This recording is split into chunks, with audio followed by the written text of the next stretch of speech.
Senator Edwards.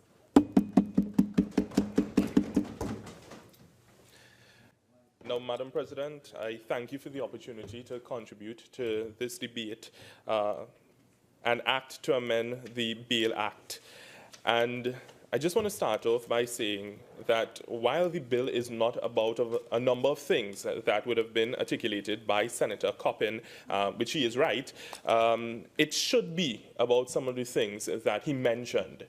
Because we do have an approach, and I would say this, in the lead up to today, I was speaking to a colleague who asked me what we were debating, and I said to him it was an amendment to the Bail Act.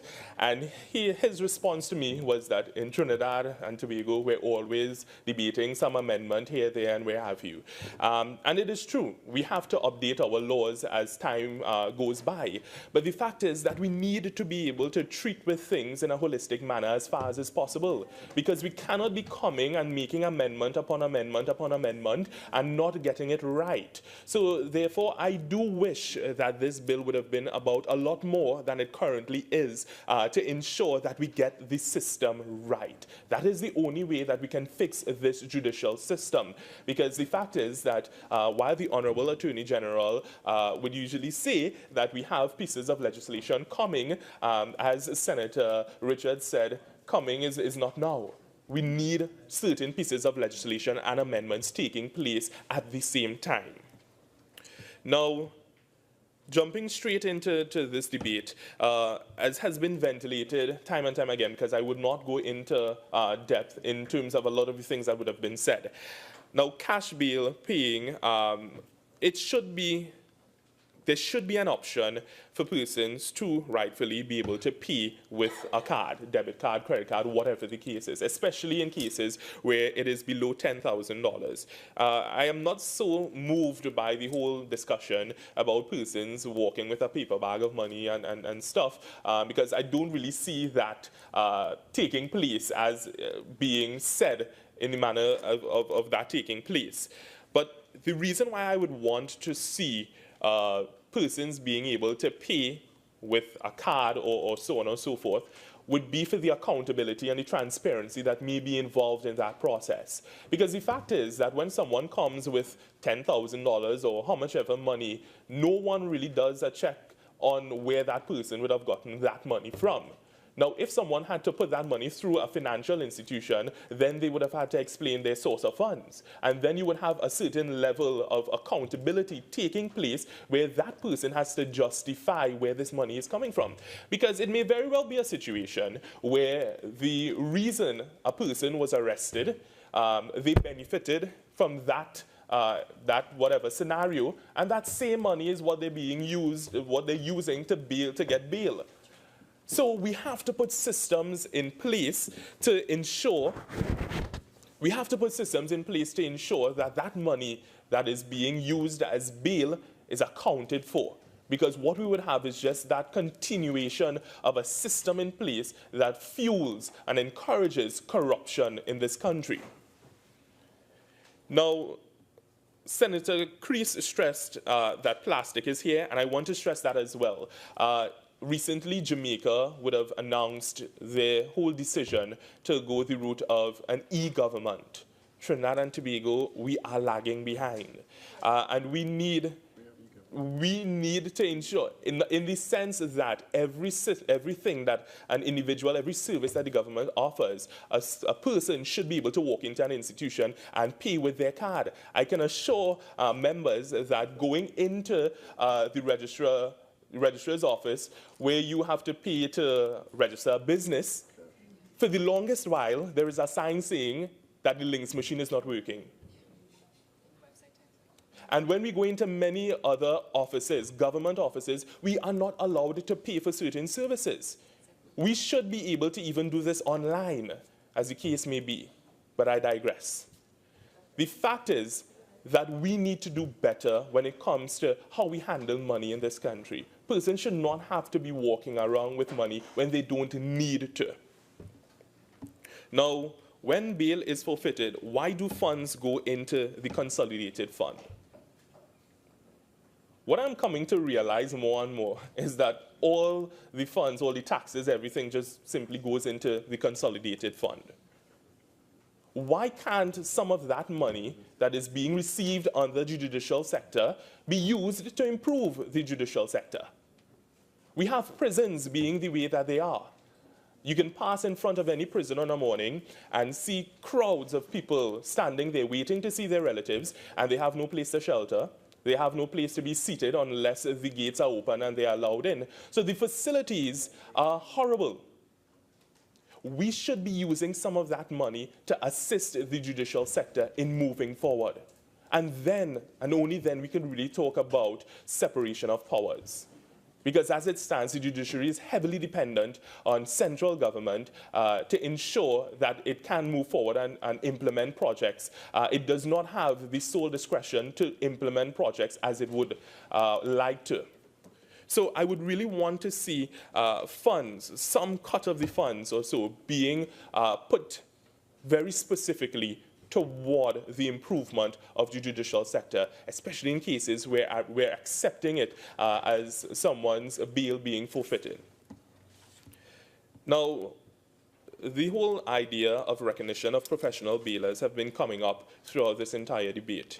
And the fact is that we do need to regularize that system. We cannot continue to acknowledge that we have this side industry taking place and just walk around it and give it a side eye. Because that is what we're continuing to do. We're continuing to acknowledge that they exist, but what are we doing about it? And the perfect example of how that kind of thinking has failed is licensing office. Because we know for a fact that there are licensing officers accepting money on the side to process licenses and so on and so forth. So let's get down and deal with it. I remember I went to San Fernando San Fernando Boys RC, so on the promenade there, and passing the San Fernando Magistrates Court every day, and I would see all these people outside and not knowing what they're doing there. And it's only after time that I've come to realize, well, those are the persons who are trying to get clients, right, to be able to provide that service of being a bailer and so on and so forth. And years after, I mean, the fact is, yes, I'm not that old, but years after, the system still remains and you still have all these persons outside. So what have we done since then? What do we plan to do? We need to fix that system. We need to regularize it. This way, when the whole idea of 10% being paid to the bailer, that has now gone out of the window because persons are paying more than 10% in some cases, 20%, 25%, 30%, and upwards on the value of the property. And that is something that we need to regularize if we are to move forward. Now, the bill does nothing to make people safe and secure, according to Senator Solomon. But I would want to disagree. Because getting the bail bill right would assist those who deserve to be on the outside get there. And also, we know of stories of persons being held in remand for years only to be found innocent later. And what happens in those instances? You have persons coming out of the prison system, hardened criminals, and they feel that they must now seek out justice against the society that they feel has put them there. So if it is that we don't have the bail bill correct, then you're going to have these persons coming outside and posing a bigger threat to society.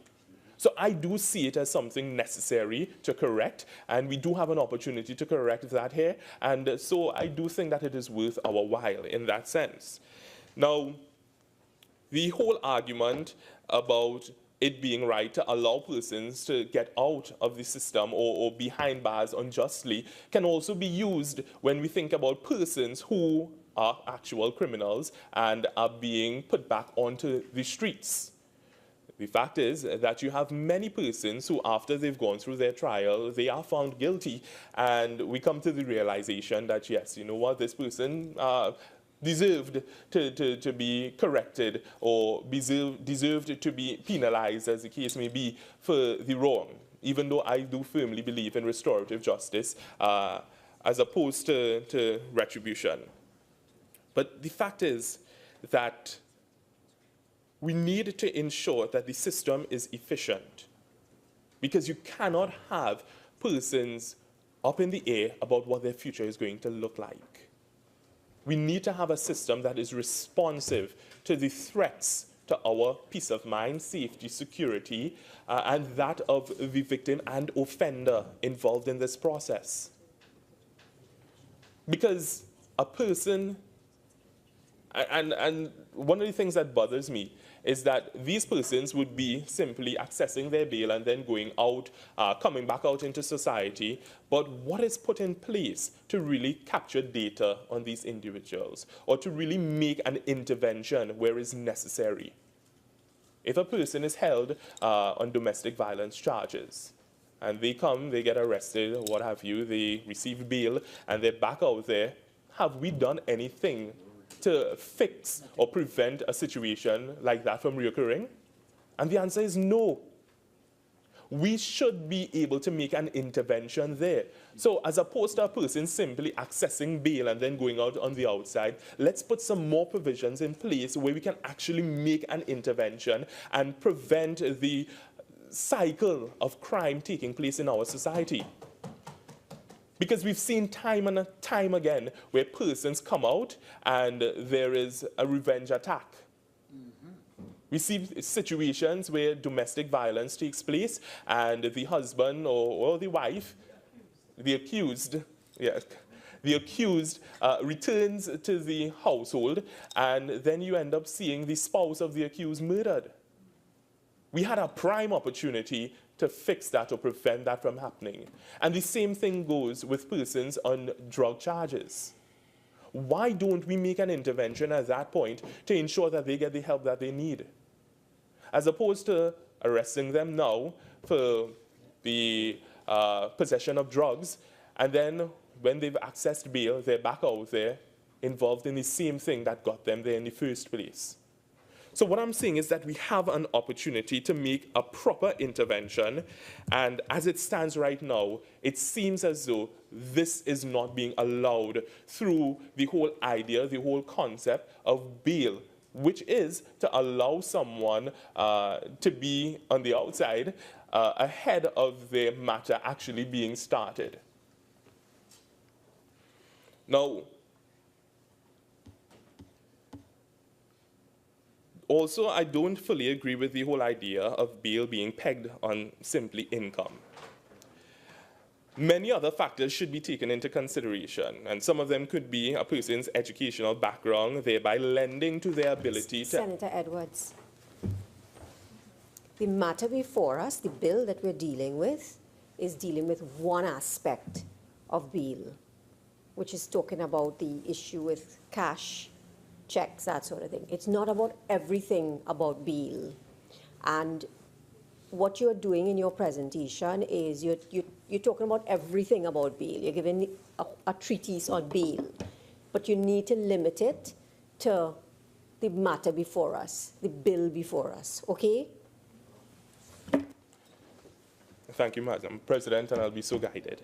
Now, getting back to the bill before us, one of the things outlined is that an officer rather, would be able to receive the bail and thereby issue a receipt and what have you. But the whole argument has come up time and time again about trust and these things. And I am not one to go out there and say that I don't trust the police service and the prison service and all of that, because I do think that I'm doing an injustice if I go down that road.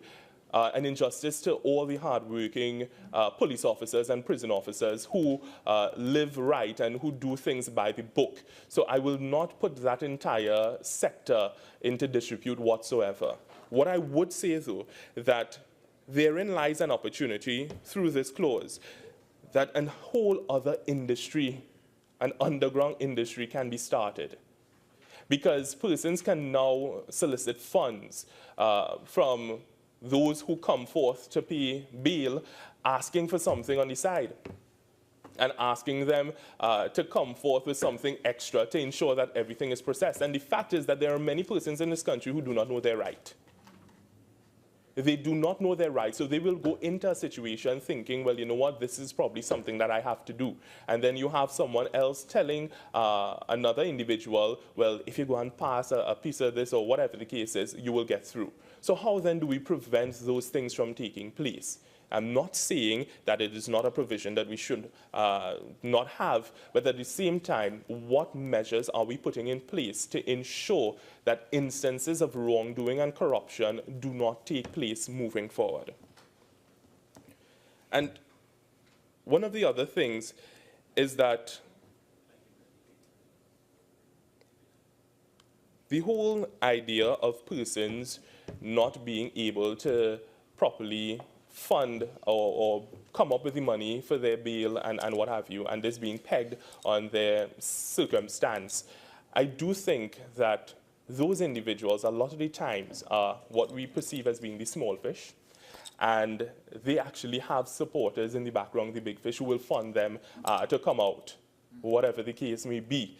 And those are things that we need to also look at to ensure that we find ways and means by actually solving the issues that come about. And this is where this bill can actually play an integral role.